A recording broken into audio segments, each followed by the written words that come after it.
साहिबगंज में राजमहल लोकसभा क्षेत्र के सांसद विजय हांसदा ने एक प्रेस कॉन्फ्रेंस की,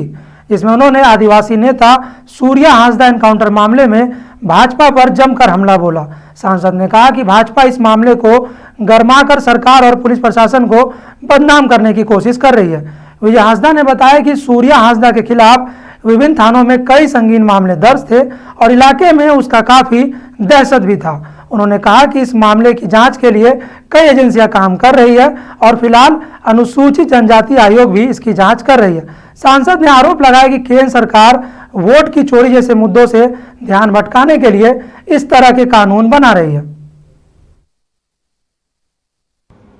हुए एनकाउंटर को लेकर के, सूर्या हांसदा के एनकाउंटर को लेकर, और इस पे कई नेताओं की बातें आई। बीजेपी और उनके नेताओं के तरफ से बहुत तरह की आरोप लगाए गए,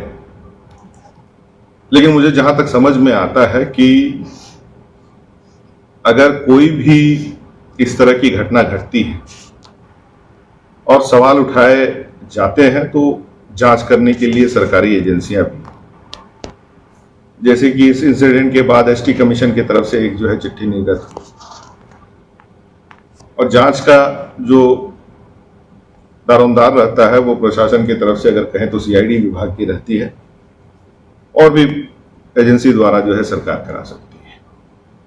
लेकिन जिस व्यक्ति को लेकर के यहाँ पे बात हो रही है, अगर उसके पिछले सालों की या फिर कई सालों के रिकॉर्ड्स को आप देखिएगा तो चाहे वो साहिबगंज हो, गोड्डा हो, आपका जाके कई थानों में केस दर्ज हैं और बहुत ही जघन्य अपराधों से संबंधित केसेस हैं और उसमें कई धाराएं हैं। और क्योंकि ईसीएल क्षेत्र हमारे राजमहल का, वहां के नजदीक ये व्यक्ति बिलोंग करते थे, और मैं वहां के जनता की बात आपको बता सकता हूं कि वहां के जनता त्रस्त थे। लगातार दबाव, एक्सटॉर्शन और कई तरह की वारदातें लगातार उस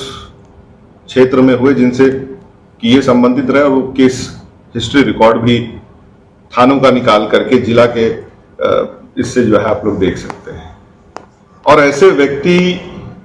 को संरक्षण बीजेपी कई बार अपने माध्यम से टिकट दे करके